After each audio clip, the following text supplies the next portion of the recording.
Guys, क्या आपने कभी सोचा है कि घोड़ा सोने के लिए कभी जमीन पे बैठता या लेटता नहीं है? उसके पीछे का कारण क्या है?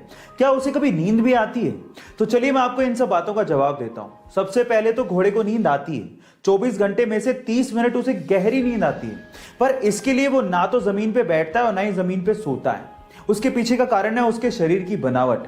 कल को गलती से वो जमीन पे सोने के लिए बैठ या लेट भी जाए तो उसके शरीर का सारा भार उसकी गर्दन पे या पेट के बीच में आ जाता है, जिसकी वजह से उसके ब्रीदिंग सिस्टम पे दबाव पड़ने लगता है और जिसकी वजह से उसका दम घुटने लगता है, उसे ढंग से सांस नहीं ली जाती और वो तुरंत खड़ा हो जाता है। यही कारण है जिसकी वजह से घोड़ा कभी भी सोने के लिए ना तो जमीन पे बैठता है और ना ही जमीन पे लेटता है। क्या इसके पहले तक इफेक्ट आपको पता था? और अगर आपके पास आपका खुद का व्हीकल है और उसका कोई इंपॉर्टेंट डॉक्यूमेंट जैसे कि आरसी वगैरह की एक्सपायरी डेट आने वाली है या फिर वो ऑलरेडी एक्सपायर हो चुका है, तो मिनिस्ट्री ऑफ रोड ट्रांसपोर्ट की तरफ से आपके लिए एक राहत की खबर है।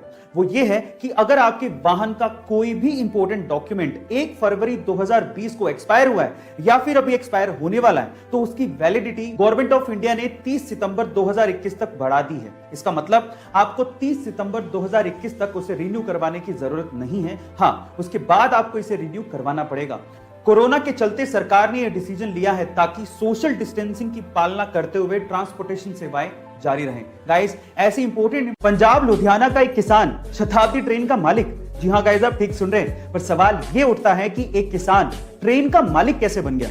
एक्चुअली हुआ कुछ यूं कि सन 2007 में रेलवे ने लुधियाना चंडीगढ़ ट्रैक के लिए एक किसान सनपूरन सिंह की जमीन का अधिग्रहण किया था और उसके लिए किसान को 1 करोड़ 47 लाख रुपया रेलवे ने देना था, लेकिन रेलवे ने सिर्फ 42 लाख रुपए का ही भुगतान किया। अब बाकी पैसे नहीं मिले, इसी वजह से किसान सन 2012 में कोर्ट पहुंच गया। क्योंकि मुआवजा मिला ही नहीं, इसलिए सन 2015 में जज साहब ने उस किसान के नाम स्वर्ण शताब्दी एक्सप्रेस कर दी और उसे उस ट्रेन को घर ले जाने की अनुमति भी दे दी।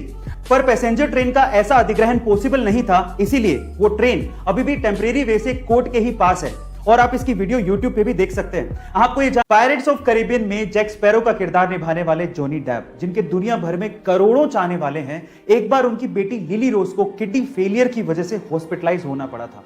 तब वो सिर्फ 7 साल की थी।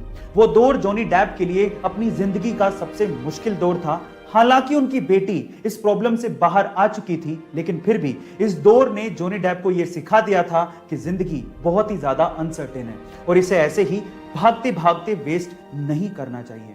उसके बाद से जॉनी डेप को जब भी समय मिलता, वो हॉस्पिटल बच्चों से मिलने के लिए पहुंच जाते। एक बार तो वो जैक स्पैरो की कॉस्ट्यूम पहन के ही अपने फैन से हॉस्पिटल मिलने पहुंच गए थे।